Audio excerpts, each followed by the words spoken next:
Friends ఈ చక్రాలు చూడండి ఎలా ఉన్నాయో. మనలో ఎక్కువ మంది చక్రాలంటే ముందుగా మనం తయారు చేసే పదార్థాలు ఏవంటే శనగపిండితో చేస్తాం. శనగపిండి అంటే చాలా మందికి గ్యాస్ ప్రాబ్లంతో చాలా ఇబ్బంది పడుతూ ఉంటారండి. కానీ గ్యాస్ ప్రాబ్లంతో ఇబ్బంది పడకుండా మనం వీటిని బియ్యం పిండి మినపప్పుతో తయారు చేసుకొని చాలా రుచిగా తినొచ్చు. వీటిని మేము ఎలా తయారు చేసామో ఒకసారి చూపిస్తాము చూడండి. ఫస్ట్ మనం మినపప్పు తీసుకోవాలి. ఒక 150 గ్రాములు అయితే మినపప్పు తీసుకోవాలి. ఒక 2 కేజీలు బియ్యం తీసుకొని వాటిని బాగా వేయించుకోవాలండి. మినపప్పుని ఎర్రడాలు అయ్యేలాగా మార్చుకొని ఆ బియ్యంలో వాటిని పోసుకొని కొంచెం శనగపప్పు కూడా వేసుకోవాలి. ఒక 100 గ్రాముల శనగపప్పు, మనం వేయించుకున్న మినపప్పు వేసుకోవాలి. వేసుకొని వీటిని మరపెట్టించుకోవాలి. ఫస్ట్ చూడండి మేము ఎలా వేస్తున్నామో అలా వేసుకోవాలి.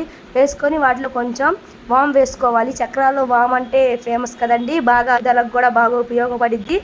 వేసుకొని వాటిని అలా తిప్పేసేసుకొని మరపెట్టించుకోవాలి. మరపట్టించుకొని పిండి రెడీ అయిపోయింది. పిండి రెడీ అయిపోయిన తర్వాత దానిలో సరిపోనంత ఉప్పు వేసుకోవాలి. తర్వాత చూడండి ఎంత వేస్తున్నాము ఉప్పు అలా వేసుకొని, తర్వాత కారాన్ని ఎక్కువ అందరి ఇంట్లో సాంబార్ కారం వాడతాము. ఆ సాంబార్ కారంలో చిన్నులపాయలు అవి ఉంటాయి కదా, అవి రాకుండా బాగా సాఫ్ట్గా రావాలంటే వాటిని ఫస్ట్ మనం ఆ కారాన్ని జల్లెడ పట్టుకోవాలి. ఇలా అలా జల్లెడ పట్టుకోవడం వల్ల ఏమవుతుందంటే పిండి కలగం కూడా బాగా యాడ్ అవుతుంది. మళ్ళీ మనం వేసుకునేటప్పుడు చక్రాలు కూడా చాలా సాఫ్టీగా నూనెలోకి పటము బాగా రెడీ అవడానికి ఇబ్బంది లేకుండా ఉందండి. మనకి చూడండి ఇలా అయితే ప్రిపేర్ చేసుకోవాలి. కారంలో ఏమి మనకి పిసుకోడేటప్పుడు పిండిని మనకి ఇబ్బంది లేకుండా ఏవి చిన్నులపాయ తొక్కులు అంటే అవేం రాకుండా అలా యాడ్ చేసుకోవాలి. అలా యాడ్ చేసుకొని కొంచెం దానికి ఆ పిండికి సరిపోయినంత వాటర్ అయితే కలుపుకోవాలి. కలుపుకున్న తర్వాత ఇలా ముద్దం చేసుకోవాలండి. చూడండి చక్రాల పిండికి ఇలా ప్రిపేర్ చేసుకోవాలి. చూడండి మేము ఎలా రెడీ చేస్తున్నాము. ఇది చాలా హెల్తీగా ఉంటుందండి. మినపప్పు అంటేనే ఎడుములకు బలం అంటారు. ఇప్పుడు ప్రతి వాళ్ళని ఎవరిని అడిగినా చాలా చిన్నపిల్లలు లేదు, పెద్ద పిల్లలు లేదు, గ్యాస్ ప్రాబ్లంతో ఇబ్బంది పడుతున్నారు. అలా ఇబ్బంది పడకుండా మనం ఈజీ ప్రాసెస్గా ఇట్లా మినపప్పు బియ్యం పిండి చాలా బలమైన పదార్థాలు కాబట్టి వీటితో మనం ఇట్లా చేసుకోవచ్చండి. చూడండి మేము చక్రాలు అయితే ప్రిపేర్ చేసేస్తున్నాం. నూనె పోసాం, దాన్ని కాగనిచ్చాము, తర్వాత చక్రాలు వేసేసామండి.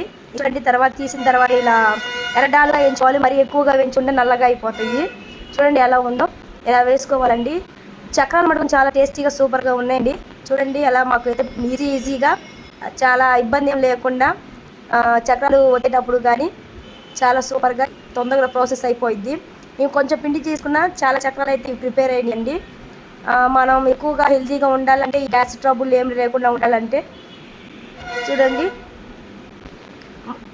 ఇగో ఇలా చిన్న చక్రాలు కూడా వేసుకోవచ్చు. ఇలా చిన్న చక్రాలు కూడా వేసుకొని మోడల్గా మనం ప్రిపేర్ చేసుకోవచ్చండి.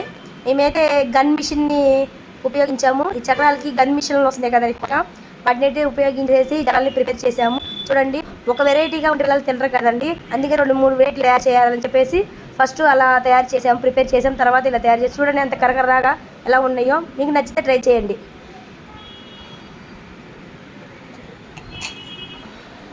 ఇంట్లో ప్రిపేర్ చేసి ఎలా ఉందో కామెంట్లో పెట్టండి.